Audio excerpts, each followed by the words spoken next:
Hey, ¿qué tal? Vamos a estudiar en esta ocasión lo que es la pendiente de una recta. En este caso vamos a considerar lo que es la medida de un ángulo y lo que son los catetos.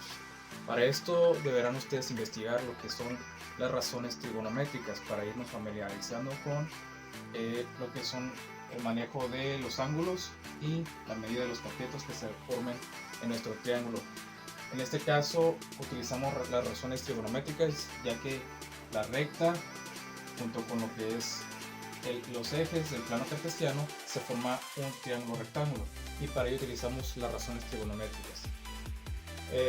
En este caso vamos a estudiar lo que es la pendiente, el cálculo de la pendiente, considerando que tengamos nosotros la medida de uno de sus ángulos.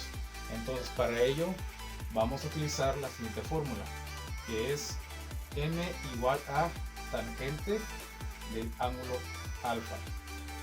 Recordemos que en el caso anterior veíamos las dimensiones de dos vectores, es decir, el vector que queda sobre el eje de las x o de las abscisas y el vector que queda sobre el eje de las ordenadas o de la y. En este caso entonces utilizaremos la razón trigonométrica, que es tangente.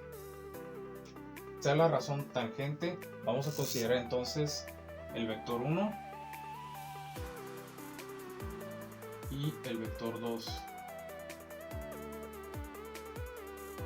Otra manera de llamarlo también sería como la recta o el segmento AO, o viene siendo el origen.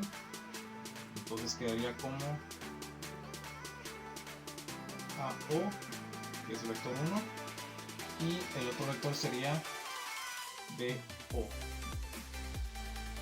que es igualmente el punto B al origen.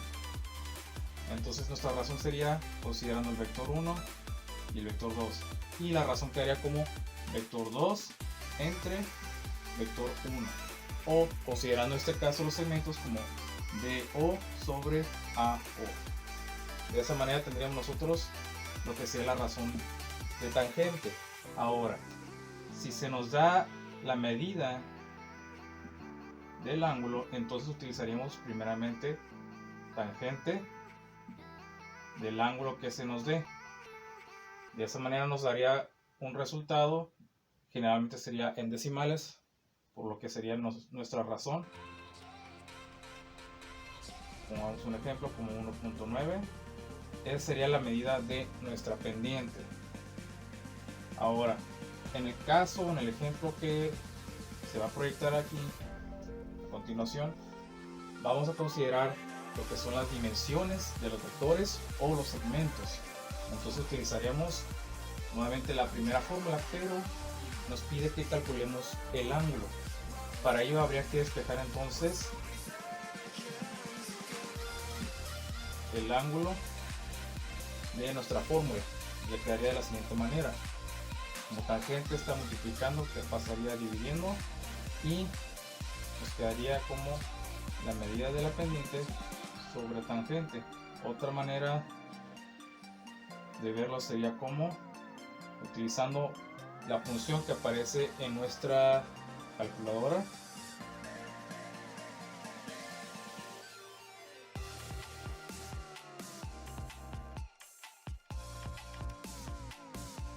Sería como la medida del ángulo igual a la función de tangente a la inversa de la razón de nuestra pendiente. Si ustedes revisan su calculadora, pueden encontrar ahí lo que son seno, coseno y tangente, sin, cos y tan.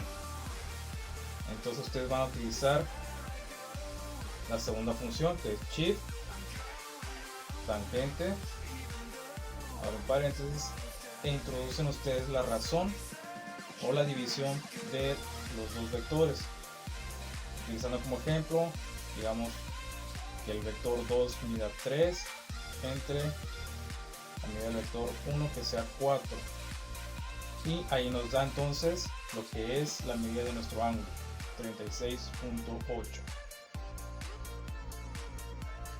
De esa manera ustedes calcularían lo que es la medida del ángulo y en dado caso que se nos dé ya la medida del ángulo, entonces podríamos sacar nosotros lo que es la medida de la pendiente, utilizando nuevamente lo que es la función en nuestra calculadora de tangente.